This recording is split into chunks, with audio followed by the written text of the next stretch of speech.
Thank you for tuning in. I'm going to read another parable in Matthew. Lay up treasures in heaven.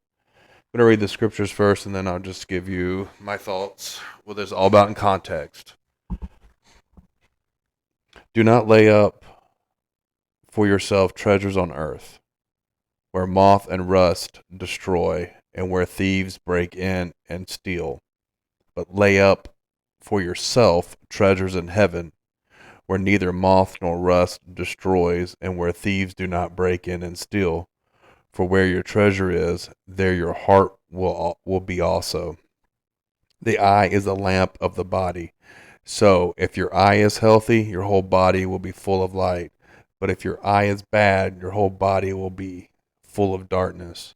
If then the light in you is darkness, how great is the darkness?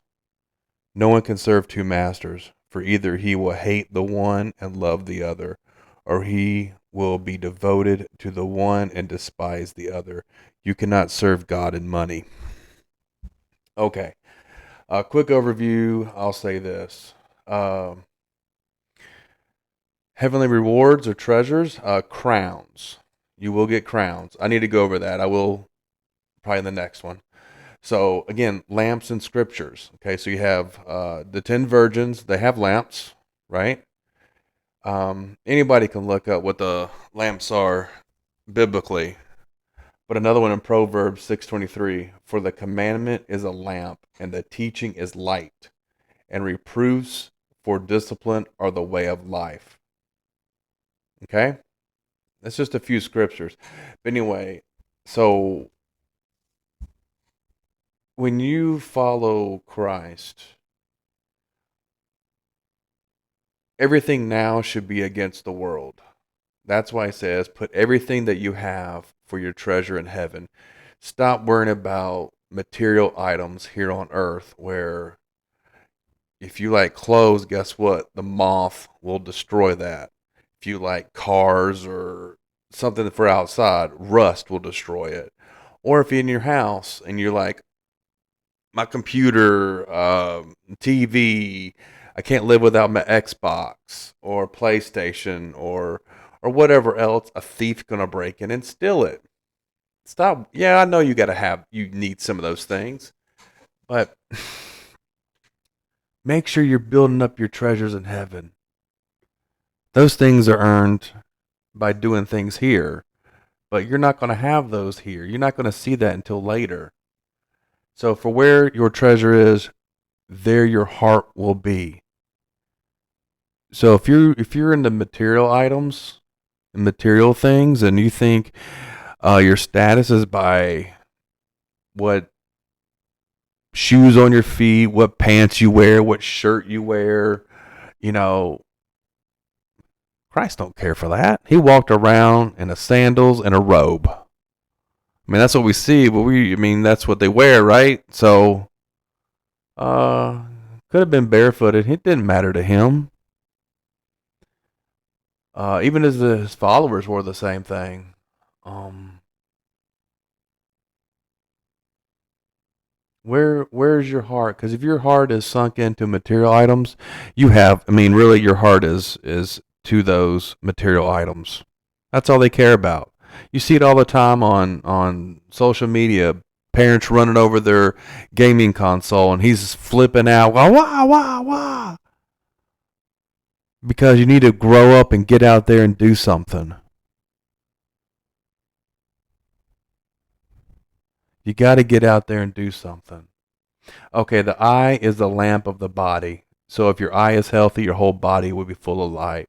But if your eye is bad, your whole body will be full of darkness. If then the light in you is darkness, how great. Okay.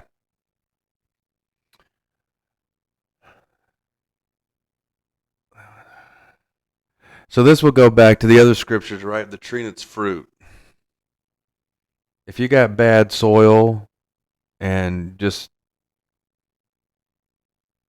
you're going to produce bad stuff, okay? What you use your eye for. The eye is the lamp of the body. So basically, eye is the windows to the soul, you could say, but it's what you read and ingest with your eyes. So that means if you read let's say, horrors all day, guess what? Your mind's going to be horror.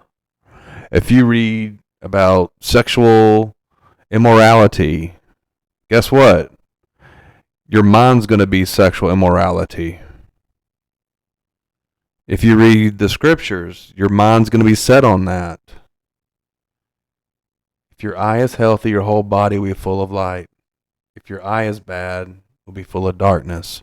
So if your eye is on money, yep, there you go. If your eye is on material things, there you go. Your eye needs to be on the treasures in heaven. Okay? I mean, it's really simple. No one can serve two masters. It's absolutely right. God and money. Pick one. Well, what if I want to serve God, but then money comes? Well, He's giving you money to go spend on things you need. Okay? Bring it in, send it out. You know, you can save it for a rainy day. That's fine. But you can't, because people who like material things love that money to go get more material things. You know, when you start serving God, you care less about that. Yeah, you need it to live. Fine. Here you go. Give Caesar what is his. Here's your money. Fine. Take it. Whatever. It's just like, I don't remember exactly, but you cannot serve two masters. So when you're sitting at the table, there's two cups there, the cup of the Lord and the cup of demons. Which one do you drink from? And believe me, it goes back to the tree and its fruits. What does your fruit show?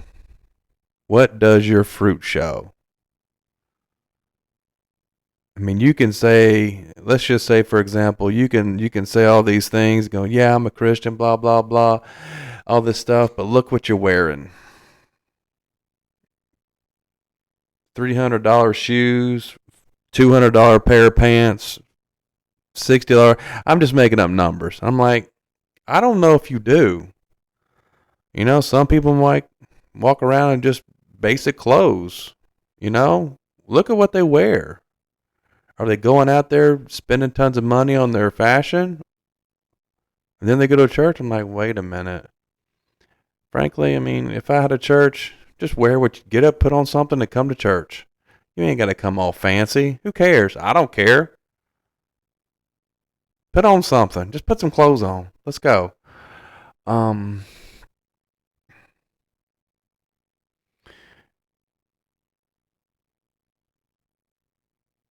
you cannot serve God and money. It's basically saying good or evil. Pick one. You need to pick one side or the other. If you pick that you want to serve God, you better be on it. You better be in the book trying to walk that narrow path. It's hard. And it's just like I read today in another book that it's for remnant, for the end, for remnant, that Paul, John, what's the other one? Is there another one? I can't remember. But they spend time in wilderness, 3 years, 30 years before they even were allowed to go out and preach and minister. You've got to learn this stuff. If you're going through like a dip, it could be your if dip period. You could learn. This is where your learning stage is. You're like, man, it's just at a standstill. Maybe it's a time for you to learn, to realize that you might need to take a go deeper into it, or I'm not sure. I don't know where your situation is, but if you start reading, you can probably figure out, you know, everybody else, the apostles, they had standstill periods, but it was all good. He's letting you stay there. Maybe he's like, you got to learn a few things before I bring you out further.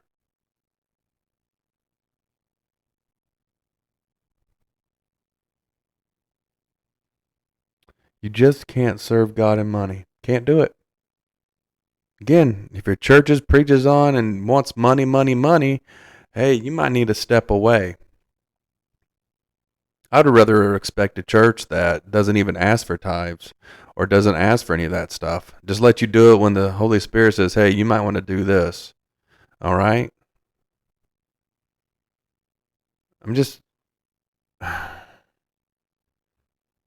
but You need to understand, like, if your church is a nonprofit or they do a tax exempt for when you tithe and they give you a thing at the end of the year saying you can write it off, you might want to leave that church.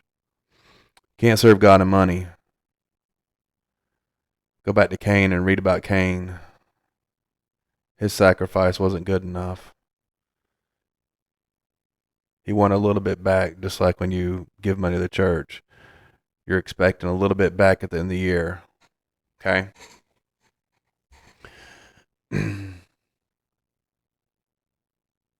You also have to figure out, understand, if your treasure, you want your treasure in heaven, that's where your heart's going to be. But if your heart and you have treasures here on earth, that's where your heart's at, and that's all it cares about.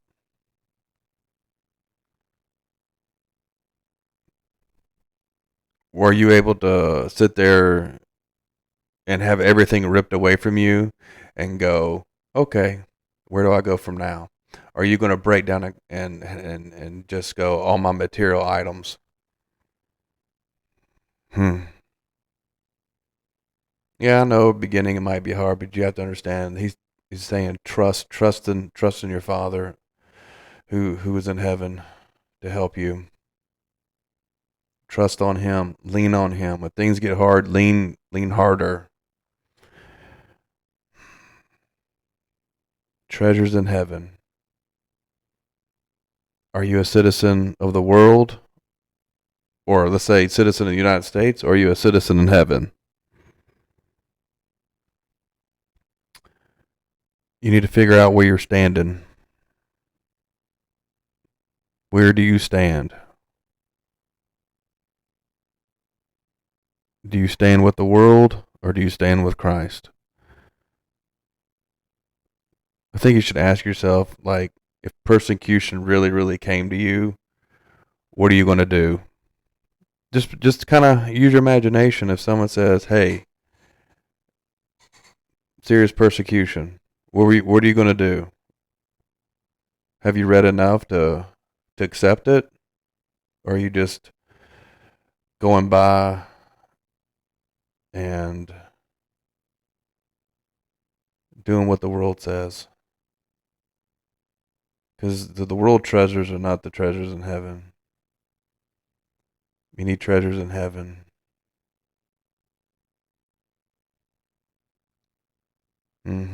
Yeah. Just remember that you cannot serve two masters. There's only two things here, good and bad. That's it. There's no in between. There's no purgatory. There's no, oh, maybe I'll just wait out here for X amount of time. There's no reincarnation.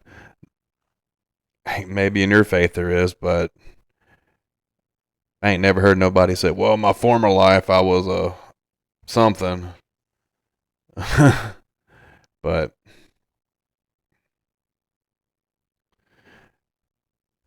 that's it. Thank you.